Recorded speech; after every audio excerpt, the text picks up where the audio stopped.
Hace mucho tiempo existía un mundo sin videojuegos. Como muchas cosas inequívocamente humanas, nacieron los juegos electrónicos mediante una combinación de innovación, necesidad y curiosidad. Los primeros inventores crearon entretenimientos electrónicos, un entretenimiento económico y crudo que se transformaría luego en algo con fuerza y vida. Esto no se daría por la magia electrónica, sino por los esfuerzos de artistas, diseñadores y empresarios cuya meta inicial, entretener, también se transformó en desafiar, cautivar e iluminar a millones en todo el mundo. Los hombres y mujeres que crearon esta industria utilizaron sus propias experiencias y el mundo que los rodeaba para darle forma a sus creaciones. Esta es la historia de los videojuegos. Esto es Videojuegos, la película. Shooting star leaping through the sky like a tiger, defying the laws of gravity. I'm racing by, passing by like Lady Godiva. I'm gonna go, go, go. There's no stopping me. I'm burning through the sky, yeah. 200 degrees, that's why they call me Mr. Fahrenheit. I'm traveling at the speed of light. I wanna make a supersonic man out of you. Such a good time, I'm having a ball. Stop me now. If you wanna have a good time, just give me a call. Stop me now. Have a good time. Stop. Yes, I'm having a good time. I don't wanna stop at all. I'm a rocket ship on my way to Mars on a collision course. I'm a satellite. I'm out of control. I'm a sex machine ready to reload.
Me encantan los videojuegos porque vivo la misma experiencia que cuando veo una película que me gusta o si leo un libro que captura mi imaginación.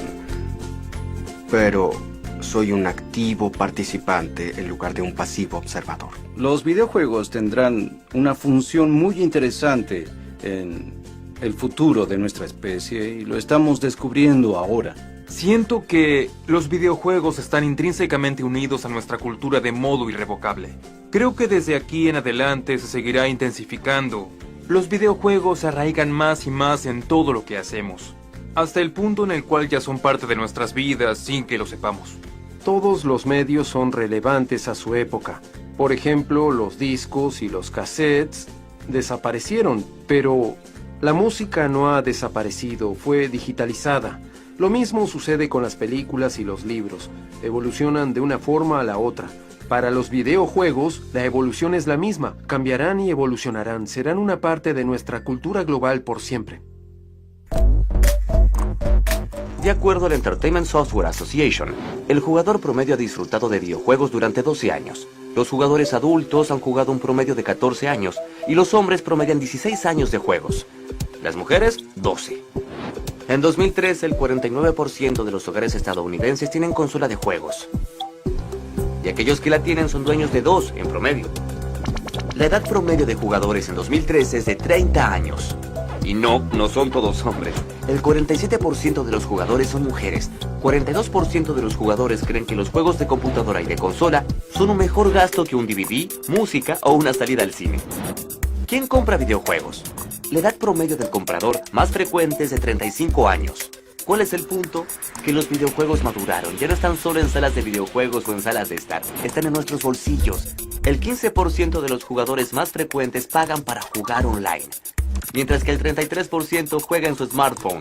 Y el 25% juega en su consola portátil. La mayoría de los jugadores que tienen consolas también las utilizan para otros tipos de entretenimiento, como películas, televisión y música. ¿Los jugadores son sociales? El 62% juegan con otras personas, ya sea en persona u online. ¿Y la clasificación de contenidos? Más del 85% de los padres conocen el sistema de clasificación de SRB, que clasifica el contenido de un juego y lo combina con la edad apropiada. E para todos, T para adolescentes, M para maduros. Pero lo que muchos se preguntan es si los padres de verdad controlan lo que sus hijos juegan. Más del 73% de los padres creen que los controles parentales disponibles en todas las consolas son útiles. Además, los padres imponen más límites de tiempo para los videojuegos que para cualquier otra forma de entretenimiento. Más del 90% del tiempo, los padres están presentes cuando se compran o se alquilan juegos. Y el 82% de las veces, los hijos reciben el permiso de los padres antes de comprar o alquilar un juego. Como las películas, los juegos tienen géneros y subgéneros, como acción, aventura, juegos de rol, juegos casuales, de disparos, de estrategia, de mundo abierto o lineal, deportes y carreras. Esta lista continúa y cada género ofrece su propia mezcla de entretenimiento interactivo. Y sí, son todos exitosos en su propio modo. En la última década, los videojuegos pasaron de ser una industria de $6.000 millones anuales a una de $24.000 millones, sobrepasando al cine y a la música. En conclusión, los videojuegos han llegado y llegaron para quedarse.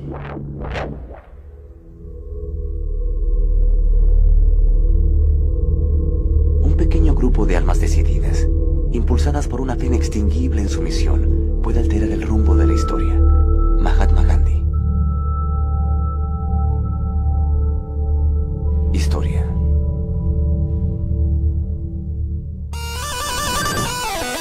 ¿Pero dónde comenzó todo esto? La respuesta es, bueno, un poco complicada. Este es el debate del siglo. ¿Quién es el padre de los videojuegos? Siempre puedes decir Nolan Bushnell porque fundó Atari. El padrino de los videojuegos tiene que ser Nolan Bushnell. Tiene que ser Nolan Bushnell. Diría Bushnell. Nolan Bushnell. Sí, probablemente se lo daría a Bushnell. Nolan Bushnell. Estaría entre los seguidores de Nolan Bushnell. El hombre que creó la serie Atari. Debería decir el creador de Atari. El que haya creado el Pong. Ralph Baer. Sabes, a fines de los 60, comienzos de los 70 con Brown Box. Ralph Baer, porque creó la primera consola. Creo que ambos acordamos, fue Ralph Baer. Ralph Baer. Puedo analizarlo de dos ángulos. Puedo decir el que comenzó todo fue el creador de Pong y el que comenzó los videojuegos tales como los conocemos hoy. Diría Shigeru Miyamoto de Nintendo. Miyamoto. Shigeru Miyamoto. Creo que sabes quién es Shigeru Miyamoto. Pero yo regresaría a MIT, a los creadores de Space War. John Carmack. Hideo Kojima. Te lo digo ahora mismo. Brillante.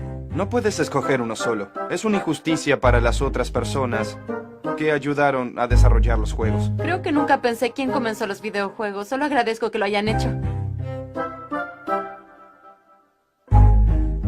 Algunos dicen que comenzó aquí, en una pequeña habitación del Instituto de Tecnología de Massachusetts, OMIT, en 1962, en la PDP-1, la primera computadora que utilizó un monitor visual.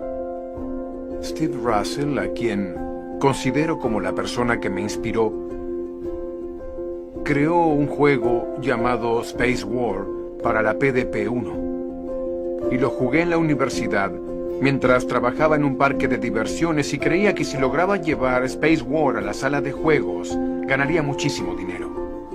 Fue un juego desarrollado para demostrar las capacidades de una computadora de Digital Equipment Corporation, la PDP-1, en 1962. Un grupo de estudiantes y empleados del MIT querían crear un juego que realmente demostrase las capacidades de esta nueva máquina, que tenía una característica especial en la cual estaban interesados, que era el monitor visual. Antes de eso, la mayoría de las computadoras tenían salida de papel o algo así, pero esta tenía un verdadero monitor. Yo pensaría en Steve Russell, porque él creó el primer juego que se podía jugar. El producto de Russell era muy divertido, llegó a todas las PDP-1 del mundo e intentaban que la gente lo eliminase de la máquina porque desperdiciaban su tiempo. Otros dicen que los videojuegos comenzaron mucho antes, o que los videojuegos nacieron por la tecnología de la Guerra Fría. Como siempre, la verdad está en algún punto intermedio. Mientras, muchas industrias e innovadores se combinaban para allanar la llegada de un posible primer videojuego. No hay mucho debate en cuanto a la compañía y los visionarios que finalmente llevaron los videojuegos al público, a gran escala.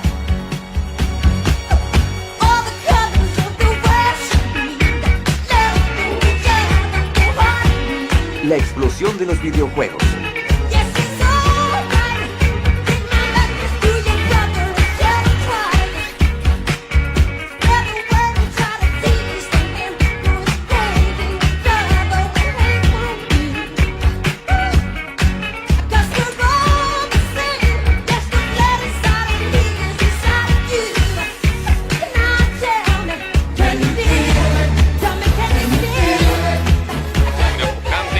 Expansión.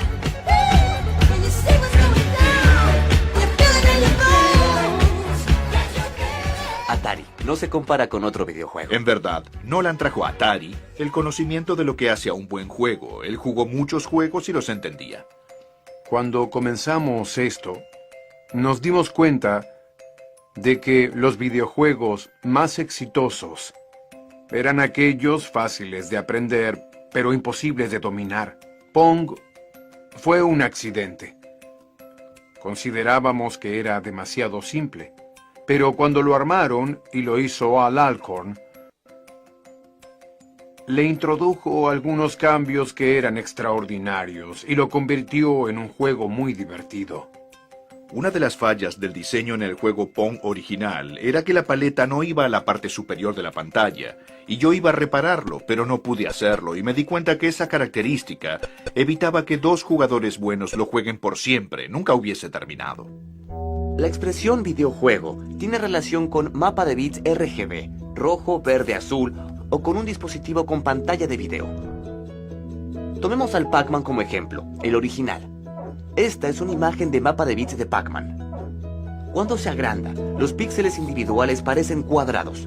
Si nos acercamos más, pueden analizarse con sus colores compuestos por la mezcla de los valores rojo, verde y azul. Un mapa de bits se corresponde bit por bit con una imagen mostrada en un monitor.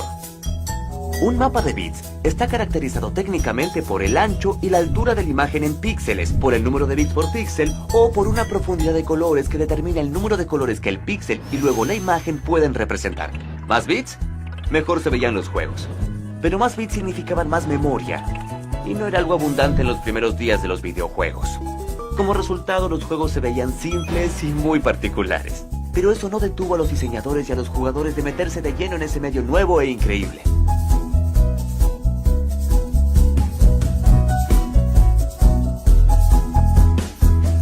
Barnstorming, cartucho de videojuego. Estoy programado para vencerte.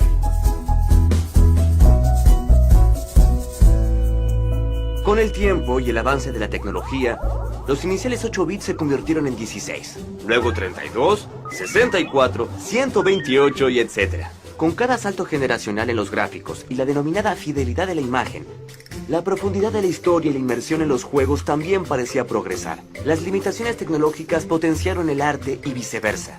Los juegos evolucionaron lentamente, y aquellos que los jugaban crecieron con ese tipo de arte que se estaba creando. Fue la máquina Magnavox que se llamaba Odisea, y para demostrarte lo distintas que eran las cosas, te permitía jugar al Pong en serio. Esa consola no tenía gráficos reales, eran solo cuadrados de luz en la pantalla del televisor. Entonces tenían plantillas Mylar que debías pegar a la pantalla. Entonces colocarías la casa embrujada y de pronto la bola blanca del Pong sería un fantasma que se movía por la Y casa. tenías que usar tu imaginación y las plantillas Mylar para comprender la historia que intentaban contar. Magnavox presenta Odisea, el juego electrónico del futuro. Odisea puede utilizarse en todos los televisores blanco y negro o color para crear un sitio de juegos electrónico de circuito cerrado. Odisea te da toda la emoción del hockey y de otros 11 juegos desafiantes y de aprendizaje para toda la familia. Odisea de Magnavox. Atari 2600. Tenía una amiga cercana que era la directora de Atco Records. Tenía una consola Atari 2600 en su oficina y la señaló y me preguntó, ¿sabes qué es esto?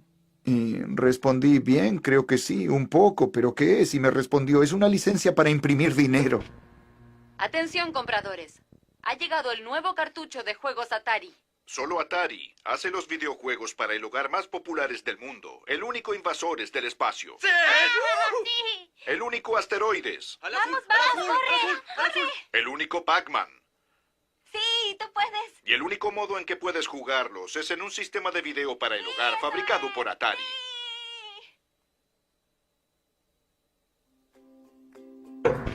El primer juego que recuerdo haber jugado fue Invasores del Espacio en la Atari 2600. Tenía 6 años y estaba en la casa de un amigo y me sorprendió el hecho de que pudieses manipular una imagen en tu televisor. La primera consola en la que recuerdo jugar fue la Atari 2600. Jugábamos todos los juegos, teníamos Donkey Kong obviamente, béisbol, me encantaba Burger Time. Recuerdo a mi hermano que decía, wow, qué gráficos. Pitfall fue asombroso, porque, ¿sabes? Había tantos colores y solo podías correr. En verdad era un juego de desplazamiento, pero era increíble. Solo ves la misma pantalla una y otra vez y dices, oh, esta vez agregaron un cocodrilo o allí hay una planta. El hecho de que pudieras ir por debajo de la tierra me enloqueció. Oh, ¿puedo ir por allí? ¿Sabes? Sabía lo suficiente de computadoras para saber qué era un juego de computadora y era algo estimulante, ¿sabes? Esta invasión alienígena con una nave y defendías la tierra de la invasión y para mí era como estar allí. Incluso con los gráficos rudimentarios era la primera vez que tenía control sobre algo en el televisor o algo en la pantalla. Intellivision. Atari 5200. Nintendo. Probablemente la consola más memorable de toda mi vida, la que extraño, la que desearía que aún tuviese, es el sistema de entretenimiento Nintendo original. El sistema de entretenimiento Nintendo. Tus padres te ayudan a conectarla. ¿Cómo es jugar con el sistema de entretenimiento Nintendo?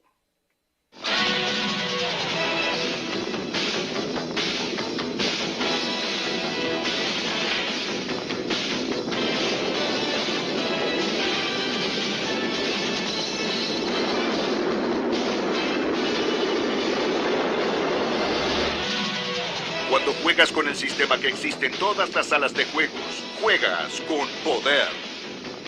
El sistema de entretenimiento Nintendo. Ahora juegas con poder. Creo que una de las razones por las cuales extrañamos las cosas no es necesariamente eso que estamos haciendo, no es esa canción, no es ese juego o esa película o ese libro, es lo que sucedía en tu vida en ese momento. Y llegó en el momento exacto de mi vida. El Nintendo en ese entonces era un asombroso sistema de juegos. Parecía que los juegos mejoraban rápidamente. Antes de mi adolescencia todo no se veía tan bien como los juegos en la sala de juegos. Pero cuando apareció Nintendo, las cosas comenzaron a mejorar mucho. Sega Master, Sega Genesis, Game Boy, Super Nintendo.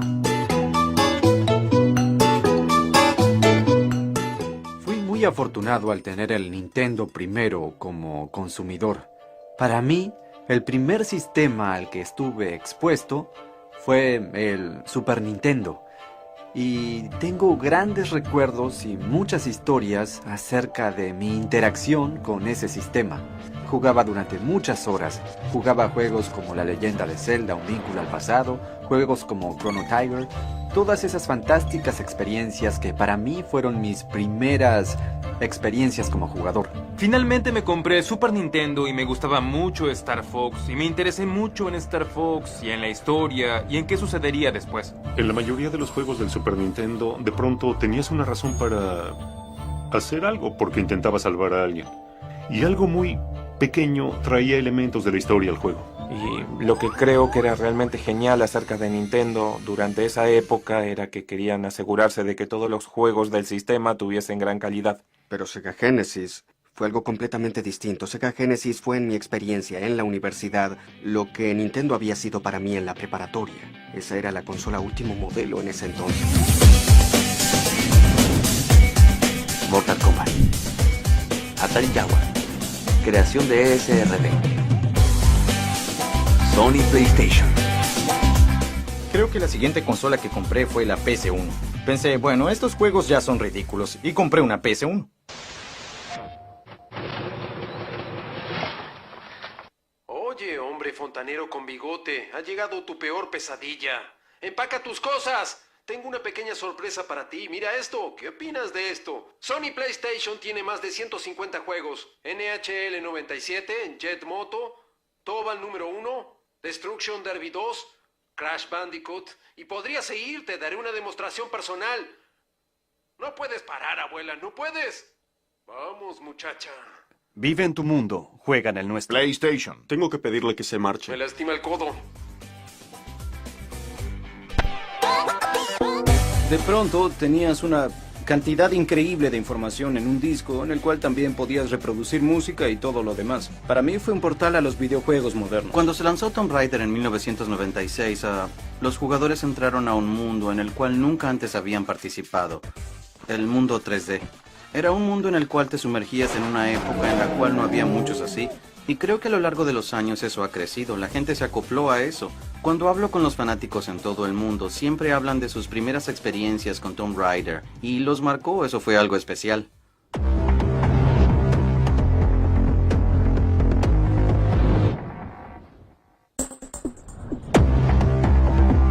Nintendo 64. Y le rogué a mi mamá por una consola, le rogué.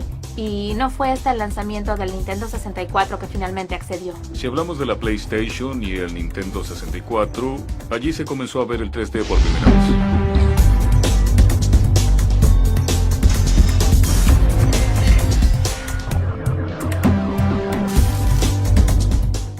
Eso le permitió a la visión del señor Miyamoto decir, ahora tengo la capacidad de manipular polígonos en tiempo real, a una tasa de cuadros lo suficientemente rápida que en lugar de ir y volver, ahora puedo correr en círculos o entrar y salir de la pantalla. Y eso fue una dimensión nueva en los juegos. Y el controlador de hecho se diseñó con una palanca de mando analógica que pudiese controlar ese movimiento. Esto agregó una dimensión nueva a lo que conocían los jugadores. Durante mucho tiempo solo existió el 2D, una sucesión de planos en 2 dimensiones. Pero cuando entrabas a la era del 3D, comenzabas a ver a las personas jugando y pensabas, ¿qué tipo de movimientos podemos hacer ahora? ¿Con qué cosas podemos jugar? Nos preguntamos qué es este nuevo mundo con una nueva dimensión, ¿entiendes? Y al principio fue doloroso. Había buenos ejemplos, pero fue difícil. Es difícil darles a los jugadores otro nivel de libertad al que ellos no están acostumbrados. Y luego comenzaron a lanzar consolas más grandes y mejores, y podías tener más ambientes 3D, una mejor tasa de cuadros y un mejor sonido, y podías poner más polígonos en las pantallas, para que todo se viese más real.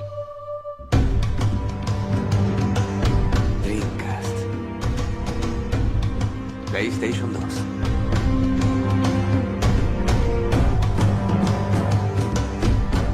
Finalmente, con la PlayStation y la PlayStation 2 comenzabas a ver cosas muy interesantes. Comenzabas a ver que tenías avatares en la pantalla que representaban mejor a la gente.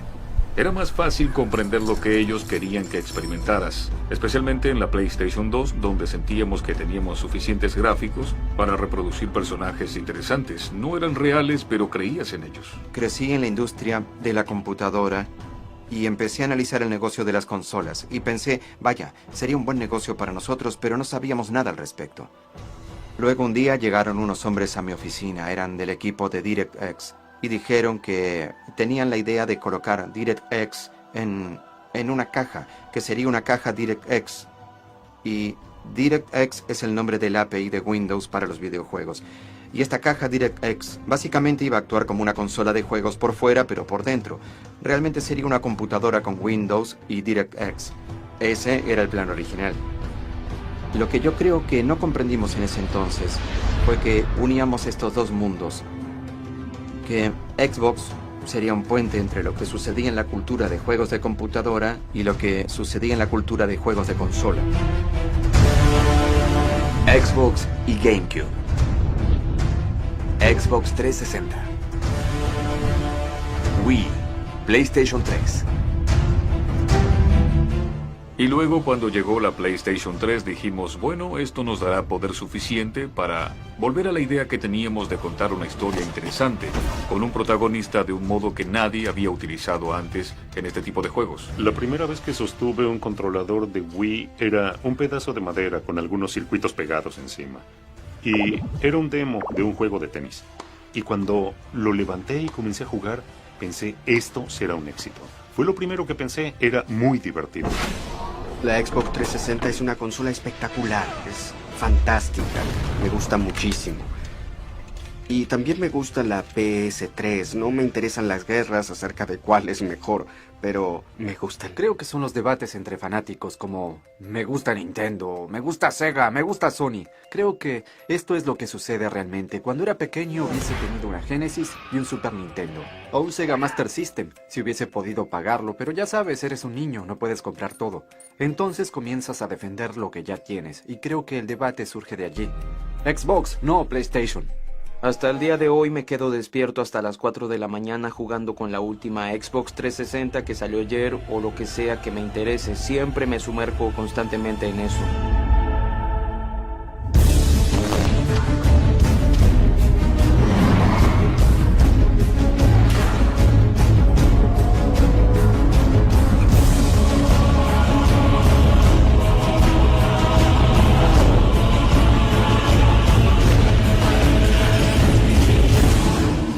Con las constantes olas de cambios técnicos, además de los cambios artísticos en la industria, y con las mejoras de los juegos, la industria de los videojuegos se afianzó en la conciencia popular. Y así, muchos comenzaron a pensar que los juegos eran una forma de arte como cualquier otra. El problema con el arte es que es un término subjetivo. Y, ¿sabes? Es arte para uno y es basura para otro. Y es aquí que, ¿sabes? Analizas la semántica de la palabra arte y es problemática. Ya sea, ¿sabes? Una película o un libro o un cuadro o un videojuego genera una respuesta. Es que te hace pensar en el mundo o te hace mirar al mundo de modo diferente. Siempre creí que los juegos son una forma de arte. Como dijo Phil Fish, es la culminación de toda forma de arte y de toda expresión de la humanidad en un juego. Analicemos al personal que desarrolla un videojuego. Tienes un compositor de música, tienes un escritor, tienes un artista que hace los bocetos, tienes un artista técnico, tienes diseñadores de nivel que crean espacios como arquitectos. Realmente es un supergrupo de talento si te pones a pensarlo. En los videojuegos se ve más claro que en cualquier otro lugar. Tienes artistas que crean hermosos mundos tridimensionales. Y la tecnología que les permite a los jugadores entrar a esos mundos y que sean lo más reales posibles es el mejor ejemplo de arte y ciencia trabajando unidas. La mejor descripción de arte la escuché de un profesor que tuve en la universidad. El arte es alguien que ha creado algo que deliberadamente provoca una respuesta en la audiencia. El consumidor participa en el arte. Es como formar parte de un gran experimento de arte acerca de un experimento de arte. Sí, hay muchísima logística básica, como presionas X y esto sucede. O presionas arriba y eso sucede. Pero si los juegos fuesen solo eso, no jugaríamos, ¿sabes? Ya hubiésemos perdido el interés hace mucho, mucho tiempo. Sorprendentemente, la tecnología moderna de los videojuegos aún está basada en el mismo concepto fundamental de los primeros juegos, en la combinación de nuevas capas de ciencia y arte para llegar a niveles más elevados de innovación y expresión.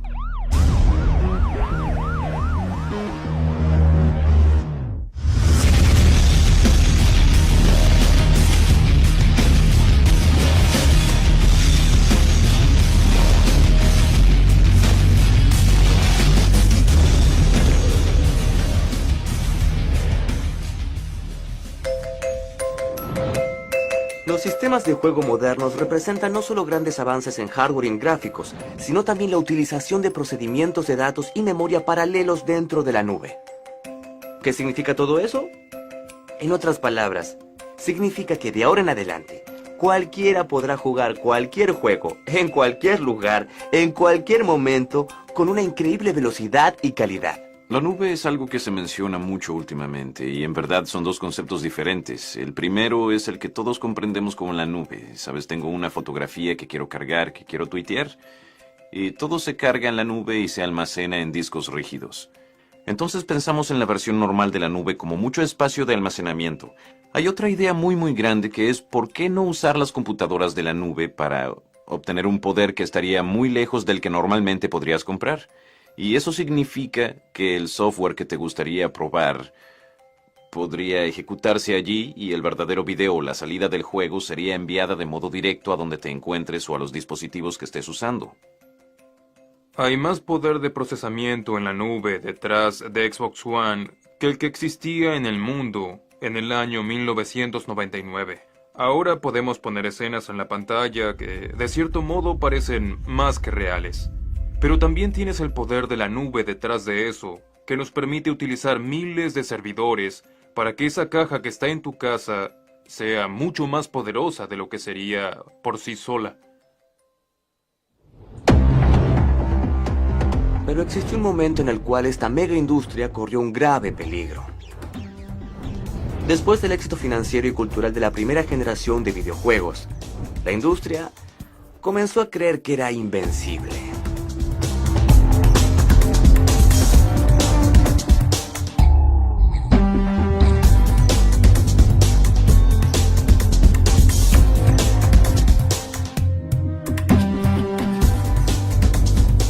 Cuando las compañías vieron que existía un mercado para los videojuegos, inundaron el mercado con muchísimos videojuegos. Solo unas pocas compañías realmente querían demostrar que tenían un juego asombroso, pero por cada juego realmente asombroso, lanzaban 100 juegos muy malos. Lo que sucedió fue que se crearon expectativas altísimas, que la siguiente Navidad sería mejor que la anterior, y la gente siguió adelante. La gente se cansó de que le vendieran lo mismo una y otra vez con experiencias de juego mediocres. La gente comenzó a producir juegos a un ritmo muy acelerado. Y la calidad del juego descendió considerablemente, hasta el punto en el cual algunos juegos eran tan malos que acababan arrojándolos en basurales. Todos los días surgían nuevos desarrolladores, y los inversores de capital arrojaban dinero a lo que parecía un producto seguro. Pero había señales de advertencia. El mercado comenzó a saturarse y en 1983 llegó la gota que rebalsó el vaso. Atari hizo un acuerdo con Universal Studios para crear una adaptación a videojuego de la popular película E.T., el extraterrestre.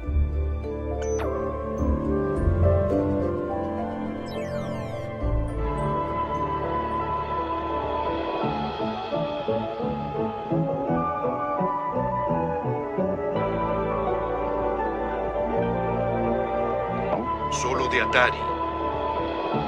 Realizado especialmente para los sistemas de Atari. El videojuego que te permite ayudar a E.T. a llegar a su casa. Para Navidad. Felices fiestas.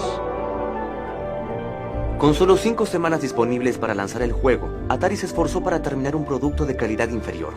Con arrogancia y confianza por su éxito anterior, En el otoño de 1982, Atari lanzó millones de cartuchos de ET, a pesar de la pobre calidad. Las consecuencias fueron legendarias. Causó un efecto dominó en toda la industria de los videojuegos, y en el verano de 1983, la confianza de los consumidores en los videojuegos llegó a su punto más bajo, y Atari, junto a otras compañías en ascenso, se hundieron como el Titanic.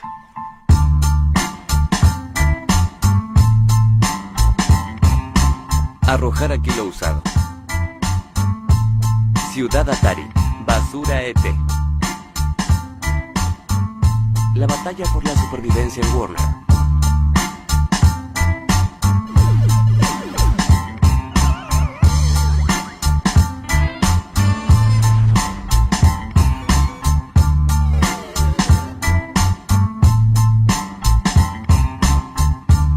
Tienda en alquiler. 20% de descuento en todos los cartuchos. Fin. Y entonces llegó el conflicto y todo el estilo de gestión se desmoronó. Y Warner básicamente tomó el control. Pusieron a su hombre, Ray Kassar, de la costa este, sin experiencia en la industria del entretenimiento, de los juegos, de la tecnología, ni en Silicon Valley. Y él realmente no comprendía ni jugaba los juegos. Cuando se llega a esto, es difícil, como presidente, evaluar lo que está sucediendo. Fue ese tipo de actitud, ¿sabes? Y la creación de un producto horrible, que surgió por la publicidad y el marketing, y no por el contenido. Y adivina qué. No se vendió. Esa historia acerca de los cartuchos de ET enterrados en el desierto es real, de hecho. Atari tuvo prisa por lanzar este juego, para lanzarlo junto a la película y utilizar la licencia de ET, porque ET fue muy exitoso en los 80s. Tanto ET como el juego Pac-Man fueron dos de los juegos que no tuvieron éxito. Intentaban vender en la Atari 2600 algo que no iba a funcionar. La gran crisis fue en el 83 y las jugueterías vendían las consolas por muy poco dinero. Todos pensaban que podían lanzar baratijas para el sistema, y fue la primera lección que la industria aprendió. Los consumidores son inteligentes, en especial los jugadores, y no puedes poner lo que sea en venta y engañarlos, no lo comprarán. Pero después de la crisis, se dieron cuenta de que para muchas personas había sido una moda pasajera, pero que un grupo de personas aún deseaba jugar.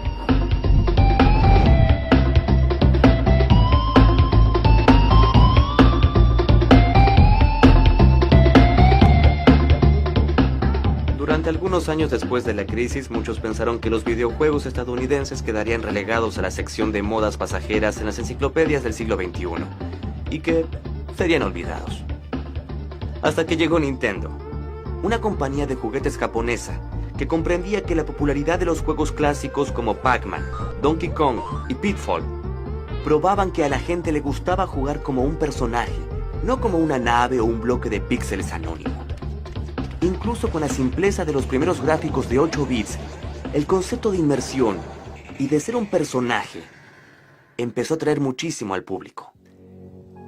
Y el mundo no sospechaba que su personaje de videojuegos favorito estaba por llegar.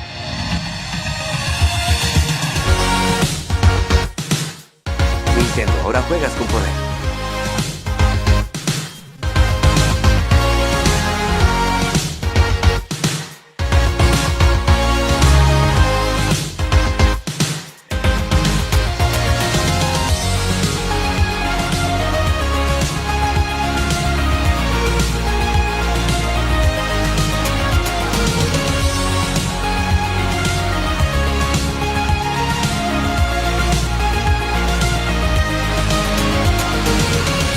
Esto es Nintendo, una pequeña computadora que te permite jugar videojuegos en tu televisor. Esto se llama Game Boy, y los analistas dicen que podría llegar a agotarse, ya que la demanda por las fiestas excede la oferta. Esto es Super Mario 3. Es un juego muy esperado. Super Mario, claro, fue muy popular. Super Mario 2 fue extremadamente popular y ahora saldrá Super Mario 3. Es el juguete más vendido en este país hace 3 años. 20 millones de estos viven hoy en las salas de estar. Viven es una muy buena palabra. Debido a la crisis, ningún vendedor quería tocar ningún sistema de videojuegos.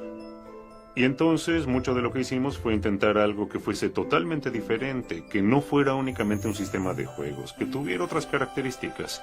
Más adelante lanzamos Rob, el amigo robótico operativo, y la pistola de 2 cartuchos. Y los vendimos como un sistema de entretenimiento.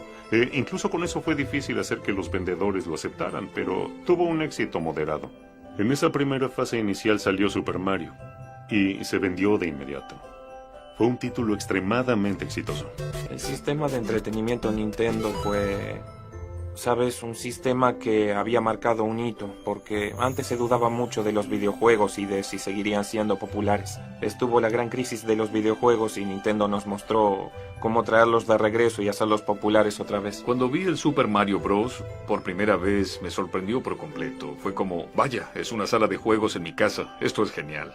Y Mario Bros fue genial, y Zelda fue genial, y jugué durante horas a esos juegos de Nintendo. Me encantan los primeros juegos de Nintendo. Vi el sistema de entretenimiento de Nintendo y dije, wow, esto es nuevo, es único, es diferente y trae nuevas experiencias al consumidor. Vi el juego original de Mario y dije, wow, esto es nuevo, es diferente. Fue lo mismo con la leyenda de Zelda. Después de la crisis de los videojuegos, me desenamoré de los juegos durante un tiempo y los ignoré. Y luego un día fui a la casa de un vecino de mi calle y tenía una caja gris con Rob, el robot, y tenía la pistola y jugamos al juego de la casa de patos y luego al juego de Super Mario y yo pensé, bueno, esto es algo de otro nivel. Y recuerdo la primera vez que salté y golpeé un bloque que estaba ahí, pero no sabía que estaba. Uno de los bloques secretos con una vida extra. Mi mente explotó porque ahora había secretos dentro de estos videojuegos. Con el renacimiento de la industria de los videojuegos estadounidenses surgió una nueva raza de jugadores.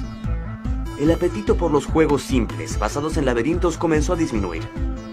Los jugadores estaban listos para más cosas. Convertirse en un personaje, vivir una historia virtual y ser absorbidos por algo fuera de este mundo no solo era técnicamente posible, sino que las expectativas por experiencias más profundas, más inmersivas, crecían cada vez más. A medida que la industria evolucionaba, la gente desarrollaba juegos más grandes y más complicados que requerían manuales de 30 páginas y 80 horas de juego para entenderlos. Nunca te importaban realmente los personajes de Gauntlet, ¿sabes? Era solo que Gauntlet era un juego adictivo. Pero ahora no solo gastamos más dinero en los juegos, sino que los vemos como medios de entretenimiento en los cuales queremos sumergirnos en la historia, queremos sumergirnos en el mundo. La gran diferencia es que los juegos más viejos, creo, eran mucho más difíciles. Si no hacías el salto de un modo exacto para llegar a la plataforma, no pasabas el nivel. La coordinación era muy importante. Ahora tienes mucho más libertad. Puedes matar a un jefe de distintos modos. Antes el objetivo del juego solía ser literalmente dispararle a los alienígenas pixelados que caían del cielo, pero no sabíamos por qué esos alienígenas caían del cielo. No nos importaba por qué lo hacían, solo queríamos dispararles. Pero hoy en día no solo sabemos por qué esos alienígenas caen del cielo, conocemos el nombre de sus madres y sabemos el nombre de sus futuros hijos y sabemos que debemos destruirlos. Siento que los juegos han evolucionado a lo largo del tiempo, pero han mantenido las mismas características, aunque las han manipulado de modo tal que actúan en el mundo de los juegos, porque la gente tiene deseos distintos. Quieren involucrarse, no quieren sentarse en un bar un rato y jugar Pong. Quieren sumergirse en el mundo del juego. En el comienzo, la industria solo debía comprender cuáles eran las mecánicas, cómo interactúan los jugadores con el medio interactivo. A medida que comenzamos a entender esas reglas un poco más, se introducen otros aspectos en la creación de algo de muy buena calidad, de algo hermoso. Entonces, los gráficos de alta calidad se vuelven más relevantes porque, ¿sabes? Aprendemos cómo lo visual interactúa con la historia y con el juego en sí. En aquellos días, el trabajo principal del diseñador de juegos era crear las reglas del juego. Eso era todo. Era como jugar al ajedrez o a las cartas. En los 90, con PlayStation y la tecnología más poderosa, recibimos el regalo de la expresión. Los juegos eran 3D, los personajes podían hablar, se creaba música, los personajes exteriorizaban sus sentimientos a través de expresiones faciales detalladas. A fines de los 80 y comienzos de los 90, La industria estaba revitalizada con nueva tecnología, nuevos clientes y nuevo talento. Se aproximaba un renacimiento en el diseño de juegos, el cual no solo creó algunos de los mejores videojuegos de todos los tiempos, sino también una nueva industria que generaría miles de millones de dólares, y por sobre todo, una nueva generación de diseñadores de juegos.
Si a tu cultura no le gustan los nerds, estás en serios problemas. Bill Gates. Cultura. En otoño del 72, un pequeño grupo de estudiantes de informática en el Laboratorio de Inteligencia Artificial de la Universidad de Stanford tuvo la idea de organizar las primeras Olimpiadas de Guerra Espacial Intergaláctica utilizando la PDP-10 del Laboratorio de Informática. Los participantes lucharon en la pantalla de raster de 10 pulgadas, que en dicho momento era algo muy impactante. Organizaron 2 eventos, una pelea todos contra todos entre 5 personas y una competencia por equipos. En Space Wars, 5 naves con diseños distintivos llamadas Pointy Fins, Roundback, Birdie, Funny Fins y Flatback lucharon a muerte en la arena circular de la pantalla, dominada por una estrella cuya fuerza gravitacional los empujaba hacia el centro.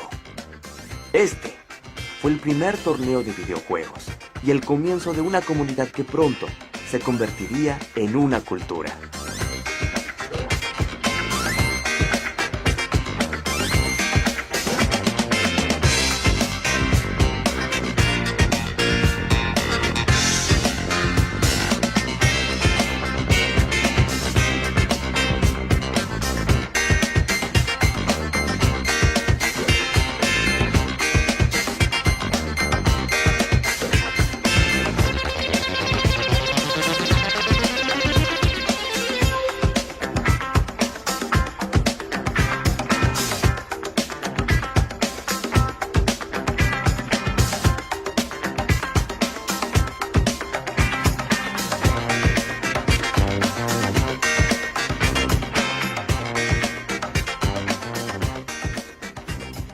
En la habitación de la universidad solíamos arrojar cables por el balcón hacia las computadoras de otros y organizábamos competencias de redes LAN caseras en las cuales jugábamos todo tipo de juegos. Desde tiradores hasta RTSS o cualquier cosa juntos. Doom fue como una bomba cuando tenía 20 años. Vivía en una casa con otros muchachos nerds con los que jugaba a Calabozos y Dragones y compramos Doom y construimos una red LAN en nuestra casa. Y teníamos una especie de cable de red que iba a cada habitación. Y ¡ay, Dios mío! Solo jugamos a eso durante un año y puedo jurar que solo jugábamos al Doom y al Doom 2, 4 jugadores. Y había algo especial en hacer explotar a tu amigo y luego oírlo en la habitación contigua maldiciéndote. No había nada mejor. Cuando creces en Estados Unidos, el único lugar al que vas es al centro comercial. Yo era así de pequeño y recuerdo que había una sala de juegos en el centro cerca de nuestra casa llamada La Máquina de Sueños y era una cueva estigia de ruido con muchos portales a otros mundos a los cuales podías entrar. Mr. Do, Dragon's Lair, Just, Centipede, Frogger, todos. Y cuando llegaba un juego nuevo, yo iba cerca y estaba encima y había una multitud alrededor.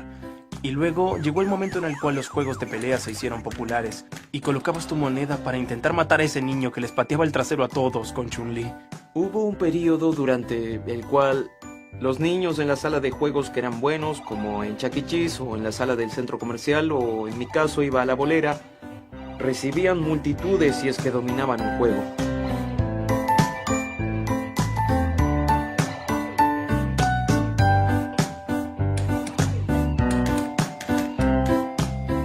nació una sociedad global.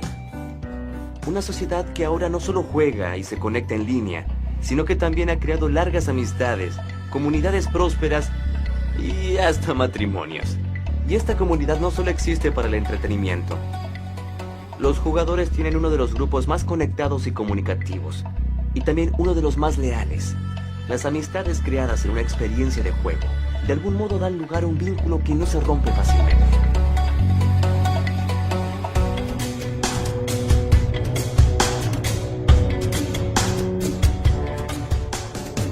Una de las cosas más emocionantes de los juegos en general es que han evolucionado, más allá del aspecto de la comunidad local, ¿sabes?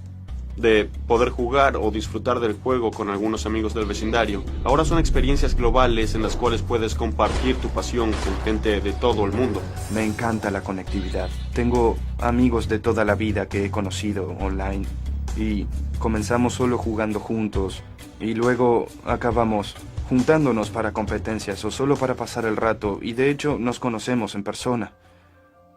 Y suena tonto, pero muchas de estas amistades se han consolidado alrededor de esa experiencia conjunta que tienes cuando juegas un videojuego. Y creo que es algo especial, es algo mágico.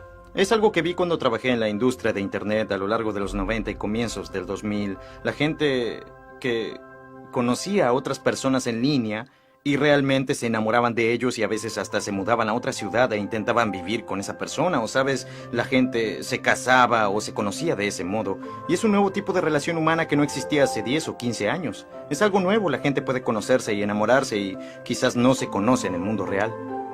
No puedo decir cuántas historias conocemos de personas que se juntan, de gente que más adelante se casa gracias al juego.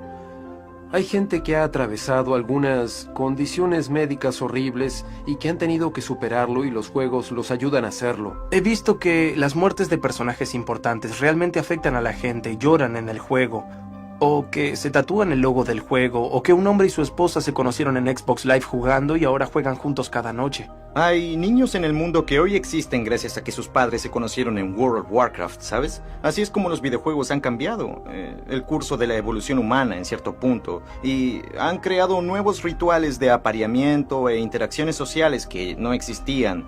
Y ese es el resultado de Internet y de los videojuegos. Será interesante ver cómo evoluciona todo eso. Los videojuegos serán más y más reales y conectarán a más y más personas en el mundo. Jugaba mucho al EverQuest, mucho de verdad, como otros jugadores lo hacían. Conocí a un hombre en South Carolina, PvP. Nos hicimos amigos e incluso fui a su boda. 10 años después, nuestras familias son amigas. Y es fenomenal porque tenemos una pasión en común por los juegos, teníamos muchos valores e ideas similares y teníamos experiencias compartidas online donde realmente formábamos un profundo vínculo que se ha transformado en una amistad duradera en el mundo real. Hace poco vi a alguien hablando acerca de un muchacho cuyos padres fallecieron en un accidente automovilístico y quedó solo en el mundo y sin los videojuegos en los cuales puede apoyarse. Estaría sentado en su habitación muy deprimido y su mundo de videojuegos y todos sus amigos en su mundo de videojuegos lo apoyaron en esa época realmente dolorosa. Y el hombre que opinaba de esto decía básicamente: ustedes no lo entienden porque sé que están acostumbrados a oír que los videojuegos son violentos, son el gran problema del mundo y etcétera, etcétera. Pero los juegos son tan significativos para la gente y los amigos que se hacen en ese mundo y la creatividad y la inmersión y todo lo demás que llega con eso es muy importante y es algo de lo cual se aprende mucho. Llegué a las escaleras y sentí un dolor. Ni siquiera puedo describirlo, pero básicamente caí por las escaleras porque tuve un derrame cerebral. Me informaron luego. Terminé en el hospital durante 9 o 10 días y estaba muy asustado. Realmente no sabía dónde ir. Es decir, me sentía triste y estaba muy enfadado y no sabía dónde dirigir mi ira. Y mis amigos comenzaron a traerme cosas. Al comienzo era comida. Luego comenzaron a traerme juegos. Me dieron una pequeña Nintendo DS y jugaba a Zelda allí. Y me dieron una computadora y jugaba allí. Tenía el programa Steam y solo tenía TF2 y Left 4 Dead y Borderlands. Y ese realmente fue el punto de inflexión en el hospital y ya no estaba más asustado, supongo. No estaba tan enfadado. Tenía algo para hacer. Porque una parte del derrame cerebral fue horrible. Quedé ciego de mi ojo derecho. Y es una locura como no solo los juegos que tuve en el hospital me ayudaron a superarlo, sino también todos los de esta industria. De todas compañías distintas, de todos estados distintos. Sí, literalmente creo que los videojuegos salvaron mi vida. El mundo está sumergido en una revolución tecnológica, artística y social, nunca antes vista en la historia. El entretenimiento interactivo es el mejor formato de expresión. Pero ¿quién determinará qué historias se contarán y cómo las experimentaremos en el futuro? La respuesta es simple.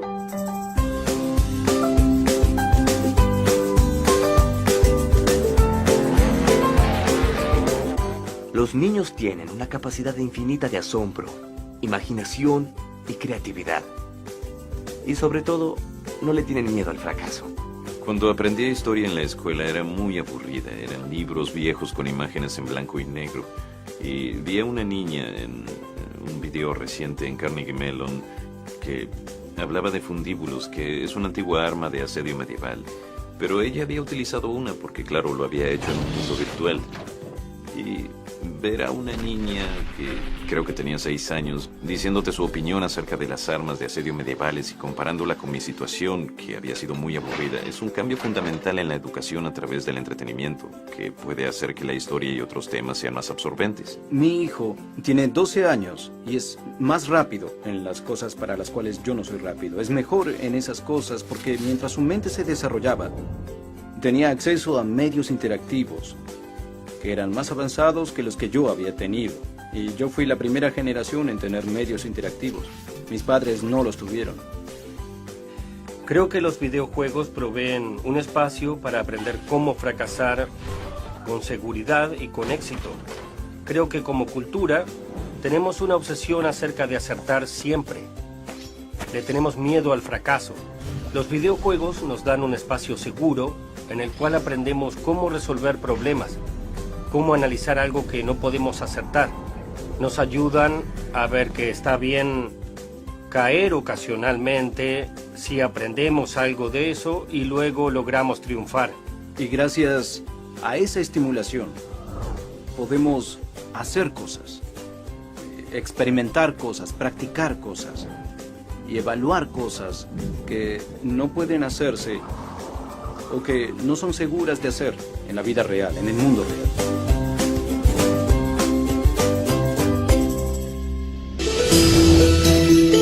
A pesar de la aceptación general de los videojuegos en los 80 y a comienzos de los 90, para fines de esa década el término jugador aún se relacionaba mucho con geek o nerd.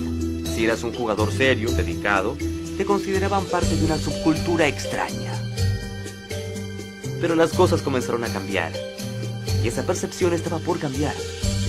Ser un jugador pronto sería parte de una moda.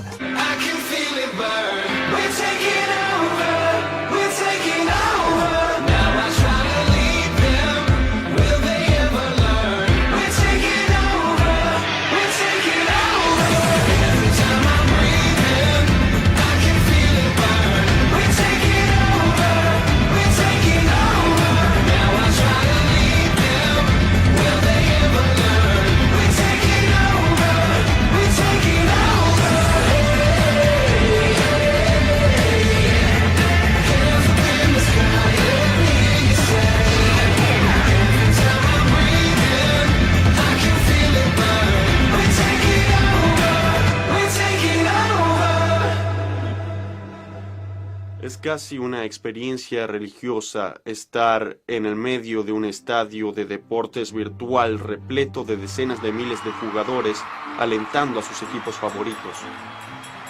Es asombroso verlo porque es fácil dudar que ese tipo de pasión se manifieste en un ambiente físico y que la gente pague cientos de dólares y venga hasta aquí para ver a otros jugar videojuegos. Pero lo hacen y les encanta. Siempre me ha frustrado un poco la percepción del nerd de los videojuegos y las cosas así. Para mi carrera es importante hacer juegos que sean el éxito del verano y que no sean juegos como calabozos y dragones. Debes tener el coraje de ponerte frente a una cámara, debo ponerme una camisa limpia y cambiar esa percepción.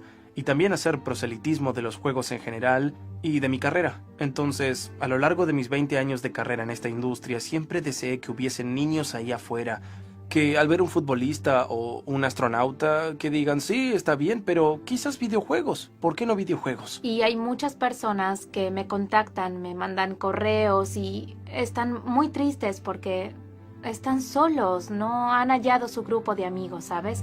Y creo que es como mi misión, conectar a la gente y hacer feliz a la gente y darle amigos, porque yo nunca tuve eso en mi infancia, nunca tuve mi grupo de nerds. Creo que así es como comenzaron las comunidades, para hallar gente con intereses similares. Sabes, cuando eras pequeño solo jugabas con tu vecino, si es que jugaba, pero ahora somos todos adultos y tenemos la posibilidad de contactarnos con otras personas.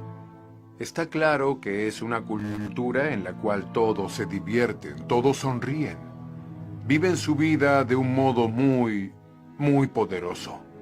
Lo que se decía antes, las computadoras son para los nerds y los videojuegos son para nerds, ya no existe. Desapareció. Todo el mundo tiene Facebook. Angry Birds. La gente casi no lo consideraba un videojuego. La gente ya no... Se borraron los límites entre lo que es un videojuego y lo que no. ¿Facebook es un videojuego? Yo creo que lo es. Es decir, es interactivo como un videojuego y puedes hacer cosas en él. El mundo ha crecido mucho ahora. Creo que se debe a que los que crecimos excluidos y discriminados, que nos trataron como si fuésemos radioactivos, creamos nuestra propia cultura y le introdujimos las cosas que amamos.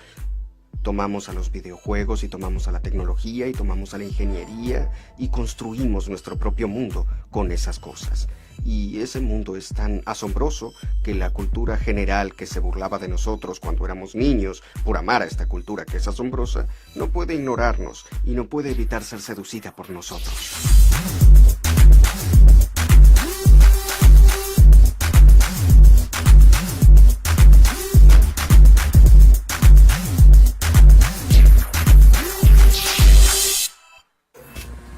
Estamos celebrando la semana de los videojuegos que comenzó hoy.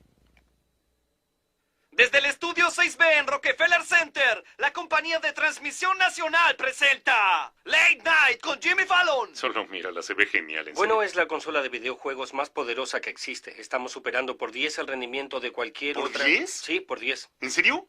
No creía que podrían mejorar la PS3, pero puedes por 10, supongo. Vamos a jugar juntos.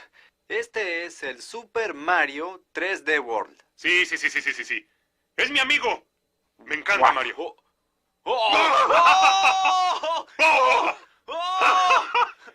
Me agité con este videojuego. Damas y caballeros, con ustedes un actor profesional. Leyendo la línea soy yo, Mario. De modo muy dramático. Soy yo. Mario. Hola, soy Conan O'Brien. Una vez más, no sé absolutamente nada acerca de los videojuegos. Por eso decidí analizarlos. Lleva una chica de paseo. Oh, por Dios. Nunca antes había lamido un control. Me veo como John Tesh un año después de muerto. ¿Qué acaba de decir? Odio las tumbas. Sí, bueno, entonces no seas un saqueador de tumbas. Lo siento, yo quería elogiarla y casi la pateo. A fines de los 90, el realismo en los juegos alcanzó un nuevo nivel y surgieron juegos más sangrientos, con mucha acción. Y esto dio lugar a un nuevo debate: la violencia. Los videojuegos continúan con la violencia. Mortal Kombat, 2 de los juegos más sangrientos, fueron lanzados ayer. Este juego anima a los jugadores a disparar esta arma que se llama justificador. Los niños que juegan a los videojuegos tienden a ser violentos. Es el resultado de un nuevo estudio de la Universidad Tohoku de Japón. Este juego no tenía ninguna calificación cuando fue lanzado. Tiene una gran cantidad de información racista, sexista y promueve modelos de violencia. El asunto de las armas después de las reuniones, como mencionaste, los desarrolladores de videojuegos dijeron, no nos culpen. siempre hay muchos medios hablando acerca de la violencia en videojuegos, y es verdad que hay algunos violentos, pero no es así como uno describiría el ambiente de la cultura. Si fuese al cine solo para ver las películas Saw y saliese y me preguntases qué siento con respecto al cine, diría fue algo desagradable, violento e innecesario. Eso es lo que han hecho los medios, se concentran en unos pocos juegos y la cosa es que en la mente de los consumidores ya han definido toda la industria. Es algo extraño como cuando miras a las personas, ellos van al Congreso y están enfadados, corrompen a nuestros hijos. Y yo digo, sí, exacto, tus hijos. No deberían corromperlos. Están solos 10 horas por día. Es decir, es como hallar las Playboys de tu papá debajo de la cama y culpar a Playboy. Somos como cualquier otra industria. Tenemos un sistema de clasificación y hay algo para todos. Colocamos medidas, nos guiamos por el ESRB, nos aseguramos de que nuestros juegos tengan la clasificación y eso se verifica regularmente. Lo que es interesante, creo yo, con los juegos es que tenemos un mejor sistema de clasificación que aquel de las películas, pero aún existe un malentendido general con la generación más grande que cree que todos los juegos son como GTA. A la gente le gusta asociar a los videojuegos con la violencia. Es como decir, bueno, veamos, hay más delitos en el verano y se vende más helado en el verano, entonces los helados causan delitos. Así no es como funciona una investigación científica. La violencia es parte de la naturaleza humana. Y hasta donde yo sé, Caín no golpeó a Abel con un Game Boy. Y Gengis Khan no tenía una Xbox. Y ya sabes, Hitler no jugaba al Crash Bandicoot. En los últimos tiempos tuvimos muchos delitos con armas en Estados Unidos, desafortunadamente. Y recuerdo que alguien tuiteó algo después de un incidente que cuando la gente culpa a los videojuegos como la influencia de esto, dicen, vaya. Me pregunto cómo los otros países que tienen los mismos videojuegos no tienen tantos delitos con armas. ¿Sabes? Sería como decir, no queremos que nadie vea películas porque todas son violentas. Pero la gente no dice eso porque todos comprenden que las películas son solo un medio. No creo que los videojuegos sean simuladores de asesinatos. Al contrario, las estadísticas prueban que es exactamente lo opuesto. Hemos superado muchas cosas como jugadores durante mucho tiempo. Hemos superado al Congreso, superamos a los padres entrometidos, superamos a la histeria religiosa.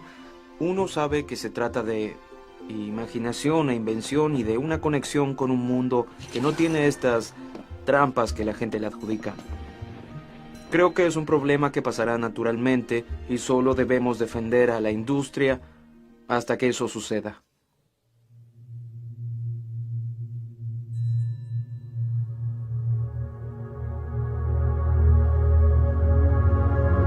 La mejor emoción es la de un inventor al ver que su creación triunfa. Esa emoción hace que un hombre olvide su comida, sus sueños, sus amigos, su amor, todo. Nikola Tesla. Creación.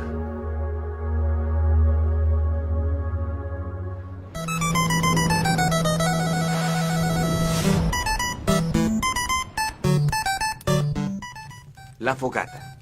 Todos hemos estado allí, ya sea una fogata real o solo cuando oímos a alguien contar una gran historia. Como humanos, siempre hemos tenido la capacidad y el deseo de suspender nuestro escepticismo. Aunque sea por unos minutos al día, queremos escapar de la rueda de la vida y sumergirnos en algo que no seamos nosotros mismos. Tenemos la oportunidad de contar historias, de poder darle al consumidor la oportunidad de perderse en un mundo durante el tiempo que ellos deseen. Tenemos las realidades de la vida, ya sea la economía, llegar a fin de mes, un trabajo, ganar dinero, pero tenemos un medio en el cual podemos perdernos. La vida cotidiana no siempre es emocionante y si al final del día puedes encender una tableta, una computadora, una consola y solo escapar a otro mundo, creo que es algo maravilloso que esencialmente te permite vivir tus sueños. Las historias en los juegos son tan buenas como las películas, son casi tan buenas como los libros.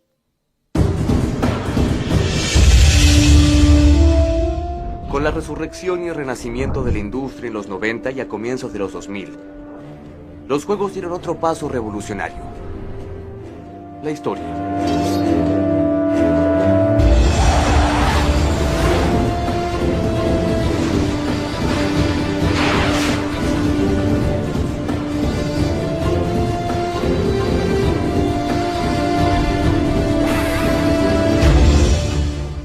Esto cambió fundamentalmente las expectativas de la audiencia en cuanto a qué se considera un buen juego, y subió el estándar de calidad para los diseñadores de juegos.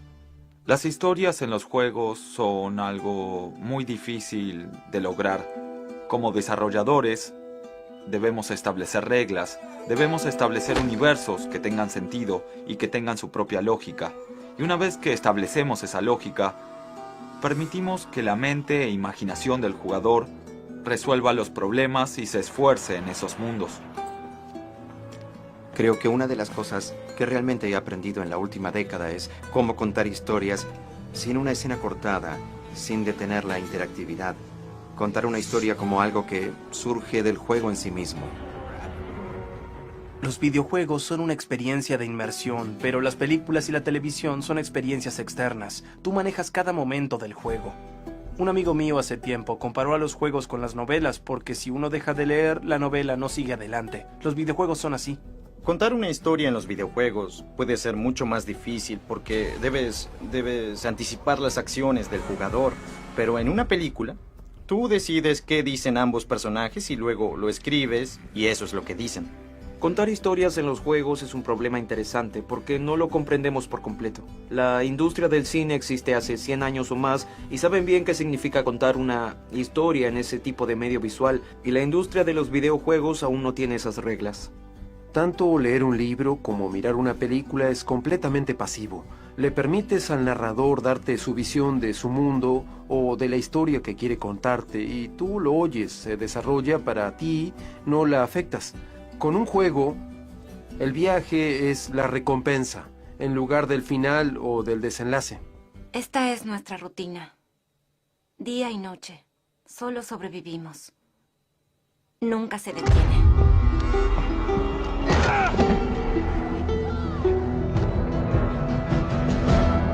La idea de la espontaneidad dentro de la historia es algo que solo pertenece a los videojuegos. No puedes cambiar cómo suena una canción, no puedes cambiar el final de un libro mientras lo lees, pero en ciertos juegos, tus decisiones tienen efecto directo sobre el destino de los personajes.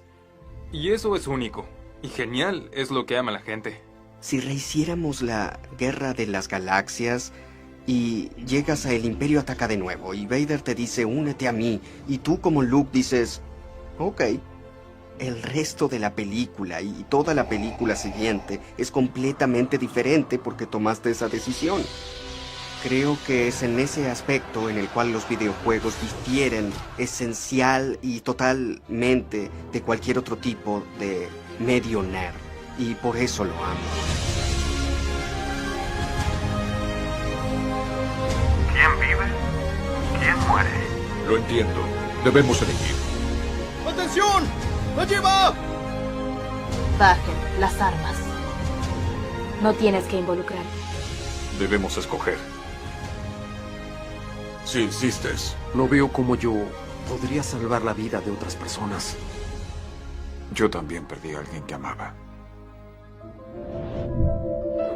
Ya sean las clásicas leyendas del rey Arturo o historias más modernas, lo único que la humanidad nunca negó fue la voluntad de suspender su incredulidad. Los primeros cuentacuentos conocían el gran poder en escribir, leer y contar historias, sean verdaderas o ficticias. Creo que una vez que le muestras a un jugador cómo se ve un mundo y cómo funciona un mundo, se mete en ese mundo y esa es su realidad.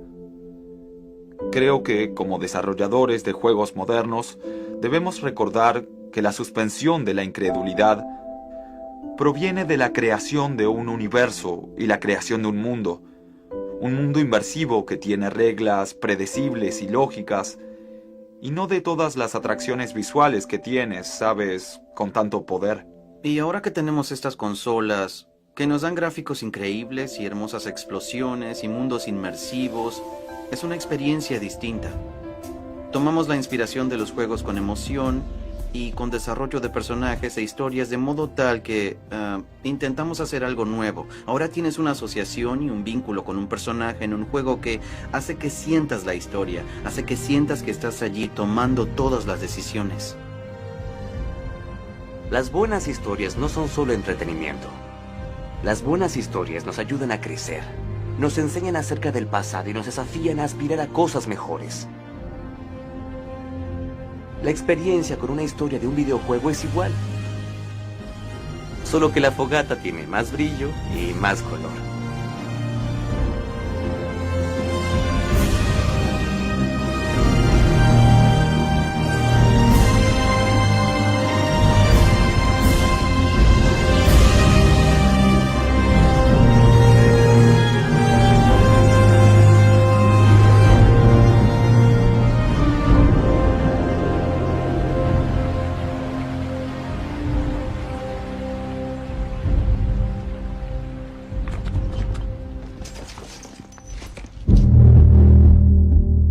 Deben sincronizarse muchas cosas para que funcione.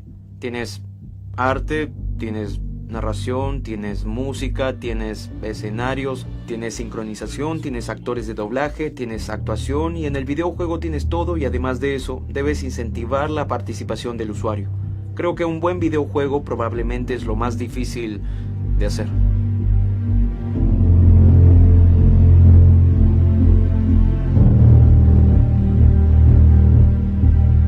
Si quieres emoción, necesitas el rostro humano y en el mundo del cine es lo más económico.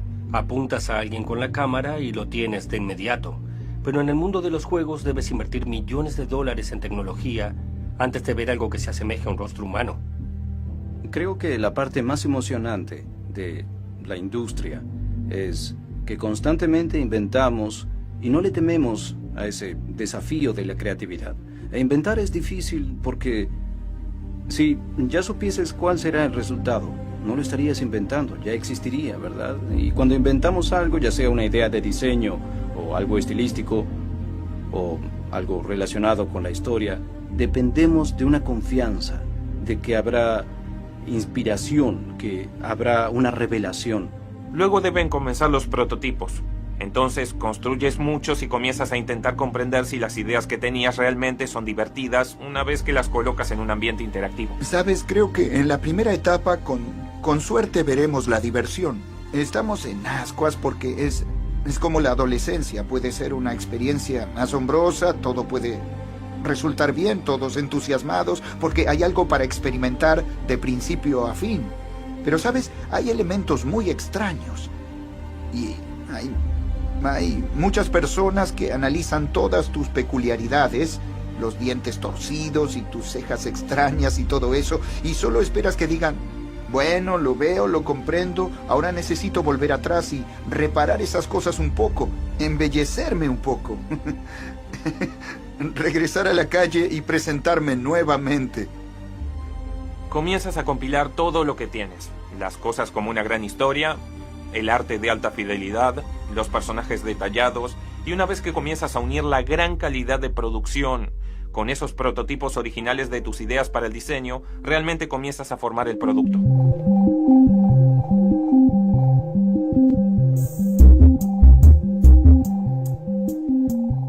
Y luego el trabajo pasa de la primera etapa a la segunda y tienes una lista de cosas que debes hacer para asegurarte de que todo funcione bien. No cambiamos tantas cosas como en la primera etapa, pero debemos considerar todo ese punto a medida que comenzamos a darle forma al juego. Hacemos los ajustes a la jugabilidad, por decirlo así. Intentamos perfeccionar lo que funciona bien y quizá aplicamos más recursos y tiempo para perfeccionarlo. Una de las grandes revoluciones que tuvimos en los 90 fue que comenzamos a traer gente a jugar a los videojuegos y los observamos jugar. Eso fue todo. Pero eso transformó el modo en el cual hacemos los juegos. Hasta entonces hacíamos los juegos para nosotros mismos, y si pensábamos que era divertido, lo hacíamos. Primero debías hacer el juego y luego hacer algo así. ¿Se sentía bien? Sabes, tienes el departamento de calidad, pero eran empleados de la empresa y nunca sabías si te daban la mejor respuesta. Pero ahora tenemos las pruebas beta y podemos hablar con los fanáticos.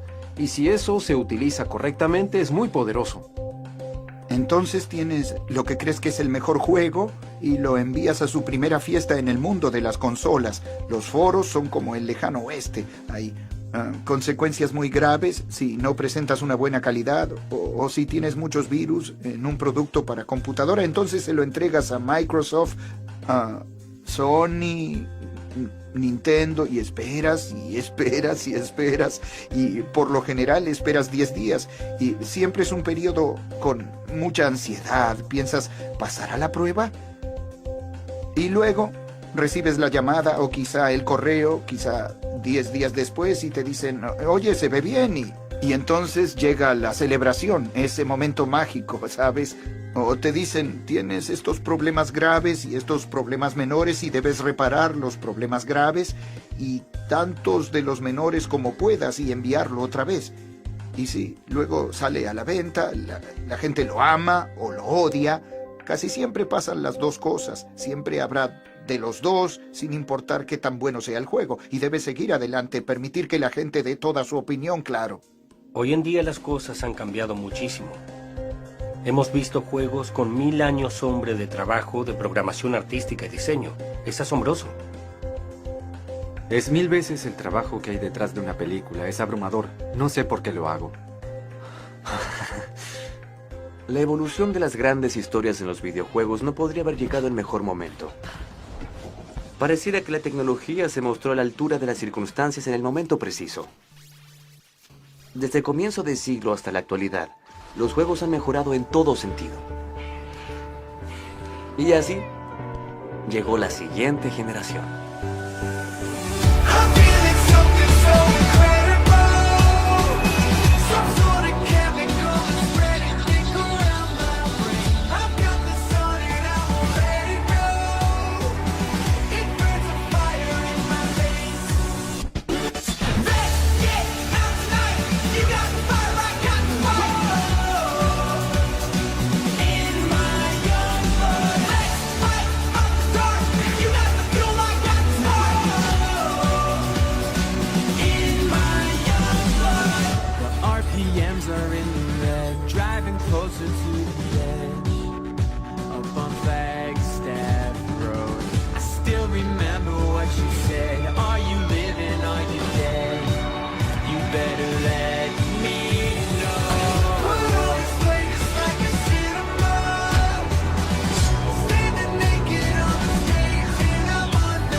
Es curioso porque cada algunos años la industria se reinventa a sí misma, ya sea porque descubrimos un nuevo modo de brindar esa experiencia a los jugadores o porque hay un nuevo hardware o una nueva tecnología, alguna nueva interfaz. Siempre hay un desafío nuevo. Este es realmente un momento difícil para la industria. Estamos en una transición de consolas y vemos muchos análisis económicos acerca de los juegos que hacen dinero y cuáles no, y a cuáles les va mejor. Honestamente es difícil de predecir. Me refiero a que nadie puede saber si las plataformas que son populares ahora lo serán en 5 o 10 años. Nadie hubiese dicho cuál sería la norma hoy en día. Cada nueva generación de consolas nos da más y más poder. Y con cada nueva generación de consolas hay gente que se pregunta, ¿es suficiente? Bueno, esto es asombroso. Y luego, supongo que no era tan asombroso. Necesito algo nuevo, ¿sabes? Porque ya nos aburre. El medio ha crecido mucho desde sus comienzos. Tal vez sea porque tenemos la tecnología para representar a los personajes de modo creíble. Cuando analizamos como estudio hacia dónde evolucionaremos y al entrar en esta nueva etapa, la nueva generación de consolas, debemos pensar fuera de lo convencional. Debemos saber cómo establecernos para los próximos 10 años. Creo que en este punto estamos en una encrucijada interesante en la historia de los videojuegos.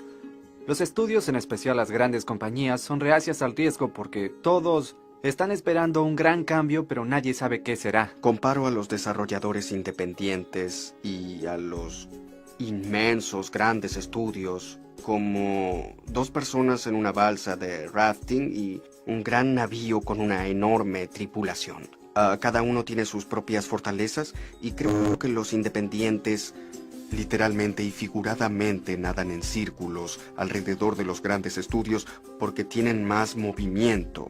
No deben tomar tantas decisiones y entonces pueden enfocarse en el estilo de juego que quieren hacer y por cosas como Steam pueden tomar su juego, hacerlo asombroso y llevarlo directamente a los jugadores que luego esparcen la novedad porque les gustó tanto que lo comparten con otros, hablan de eso en foros, lo recomiendan a amigos y no necesitan hacer una inversión ridícula de tanto dinero en publicidad o marketing. Los juegos de AAA tienen hermosos gráficos, grandes presupuestos, equipos artísticos increíbles, pero eso no siempre significa un gran juego.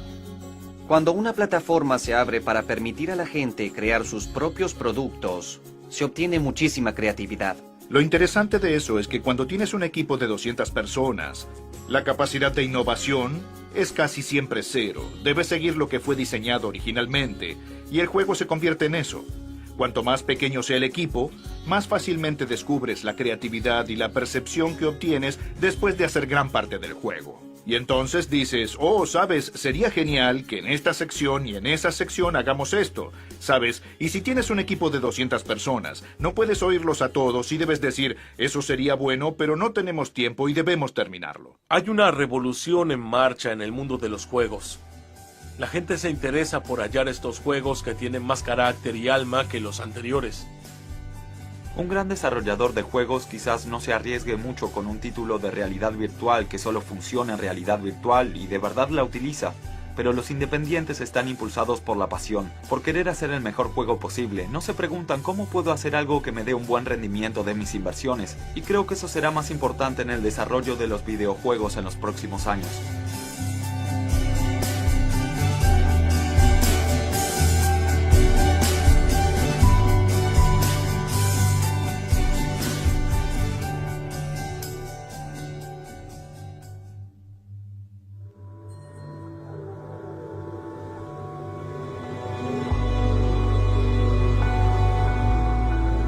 El cambio es la ley de la vida. Aquellos que solo miran hacia el pasado o el presente se perderán el futuro. John Fitzgerald Kennedy.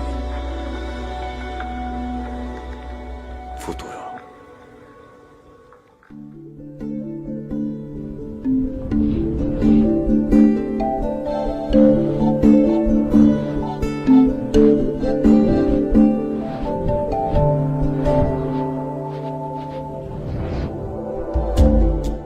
¿A dónde vamos desde aquí? Muchos creen que la experiencia de juego del mundo de la fogata, del controlador tradicional sujeto a una pantalla, tiene sus limitaciones. Una de las cosas que más me emociona es la realidad virtual. Creo que muchos podemos recordar en los 90s cuando salieron películas como Lawnmower Man y la realidad virtual sería el futuro y luego nunca fue así porque los cascos eran grandes y burdos, pero gracias a los avances recientes en la tecnología de los smartphones y pantallas y dispositivos, la realidad virtual tendrá un gran regreso, eso creo yo. En verdad, cuando empecé no buscaba crear un casco de realidad virtual. Solo quería comprar uno bueno. Y compré todo tipo de distintos cascos y ninguno era realmente lo que quería para jugar videojuegos de modo inmersivo. Y entonces dije, oh bueno, parece que tendré que crear mi propio casco. Y de hecho descubrí que la tecnología había avanzado mucho en los últimos años y que era algo que en verdad podría llegar a hacerse. ¿Cómo caminas en un mundo virtual? ¿Cómo te mueves físicamente de modo natural, además de solo sentándote y utilizando el teclado y el mouse? Es por eso que desarrollamos el Omni. Es una interfaz que te permite caminar y moverte libre y naturalmente en tu juego favorito.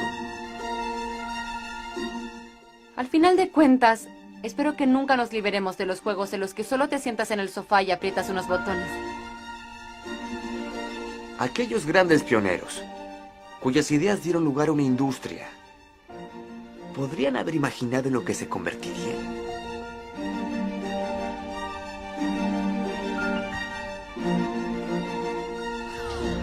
¿Les resultaría extraño?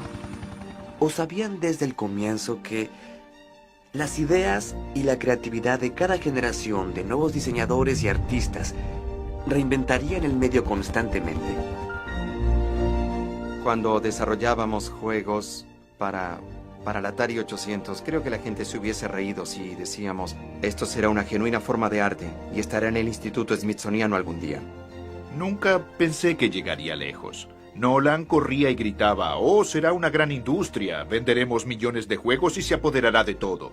Y yo anticipaba que Atari fracasaría hasta el día en que Nolan y Joe regresaron de su visita a Warner. Nos informó que querían pagarnos este dinero, ¿sabes? Como 20 o 30 millones de dólares y dije, ¿qué? Lo asombroso para nosotros es que en el comienzo visualizamos esto. Realmente esperábamos el día en el cual los videojuegos fueran películas interactivas, se vieran como películas interactivas. Y es decir, aquí estamos. El espíritu de curiosidad e invención que existía en el nacimiento de la industria aún es su fuerza impulsora.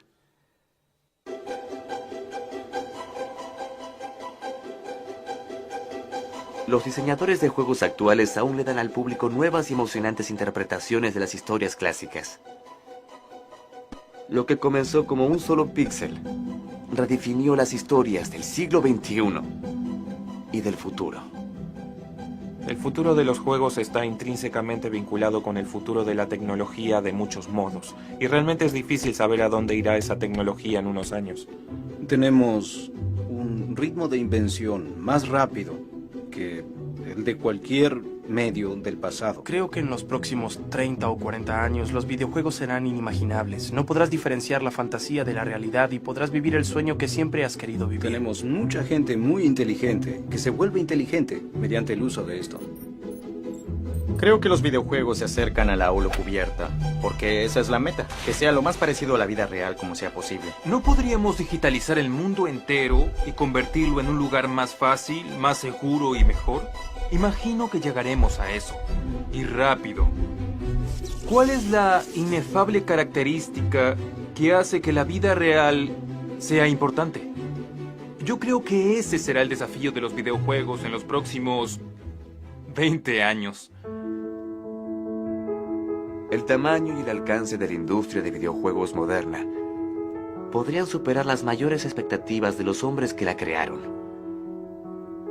Pero los juegos seguirán creándose como siempre, inspirándose con la historia, con la cultura, con la imaginación y la tecnología, para brindar historias y experiencias que emocionen y desafíen a las futuras generaciones, sin importar la forma que tomen. Creo que es por eso que muchos nerds juegan videojuegos, porque nuestra vida era difícil, no encajábamos. Pero en un juego siempre encajamos. Siempre. A pesar de que los desarrollo a diario, a pesar de que juego con los videojuegos rotos por años hasta que sean perfectos y se vendan, ¿sabes? Hay tantas cuestiones que intervienen, pero aún tengo la capacidad de transportarme a ese pequeño niño envuelto en una cobija despierto hasta tarde frente a un pequeño televisor obsesionado. Y realmente quiero darle eso a otro niño de 8 años. Quiero que sienta lo mismo en 30 años. Como yo. Es la misma razón por la que los niños juegan a los vaqueros cuando son jóvenes o quieren estar en la Guerra de las Galaxias después de verla. Es cumplir una fantasía y poder satisfacer esa fantasía en mundos completamente interactivos que puedes explorar y en los que puedes perderte. Se trataba de hacer que mi juego emocionase a tanta gente como fuese posible, claro. Y ahora se regresa a lo fundamental. Lo que hacemos en la industria de los videojuegos es emocionar a la gente, entretener a la gente. Solía decirle a la gente, algún día todos serán jugadores. Y era algo a lo que aspiraba, pero ahora ya no, ya ni siquiera puedo decir eso porque todos me dicen, bueno, sí, todos lo son. Algo que no esperábamos en una suposición que se tenía en la industria del cine hasta cierto punto, que harías una película y la gente guardaría la película y la vería décadas o siglos después. En la industria de los videojuegos nunca pensé que eso sucedería. Y al ver a la gente que aún ama estos videojuegos, significa que probablemente sobrevivan durante décadas de algún modo u otro. Hay mucha gente que tiene sueños. Me gusta decir que cualquiera que haya tomado una ducha tiene una buena idea. Es la gente que se seca y hace con eso la diferencia. Creo que el mundo es demasiado interesante para vivir en el pasado. Y estoy muy orgulloso de mi participación en esta industria. Pero creo que lo notable es cómo podemos tomar todo lo que aprendimos y llevarlo un paso más allá.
Aún recuerdo la música. Creo que mi recuerdo favorito con videojuegos es la primera vez que jugué Bonk's Adventures. El de luchador y el de las motocicletas. Burger Time. Me encantaba Burger Time. Oh, Crystal Castles. Ghosts and Goblins. Cerraba los ojos y veía los bloques de Tetris caer. Entonces supe que Tetris sería mi videojuego favorito. Y los elevadores. Es algo que mi familia y yo siempre hemos compartido. Es el tema común en la mesa y ha dado forma a mi vida actual. Mi esposa es como mi mamá cuando se trata de los videojuegos. Intenta regular cuánto juego. El primer juego que recuerdo es Pitfall para la Atari 2600. Y desde ese momento lo llevé en un lugar muy especial en mi corazón de jugador. Y también la Atari tenía muchos problemas. Si le entraba polvo, los juegos no funcionaban y debía soplar los juegos o golpearlos. Esto es genial y... Disculpe. Como ingeniero, creo que este lugar necesita más reticulado. Mi recuerdo favorito como jugadora es el primer año que me inscribí a Extra Life. Y el primer año recaudé más de $1000 para el hospital de niños que escogí y me enorgullecí de ser una jugadora. Gracias. Durante mucho tiempo jugué a Return to Castle Wolfenstein y conocí a muchos muchachos geniales que aún considero mis amigos a pesar de que nunca los conocí en la vida real. A donde sea que nos lleve la industria, estaré allí acompañándola. Jugador por siempre. Hay personas que se matan en una juguetería para obtener ese juego de Nintendo 64. Yo soy una de esas personas.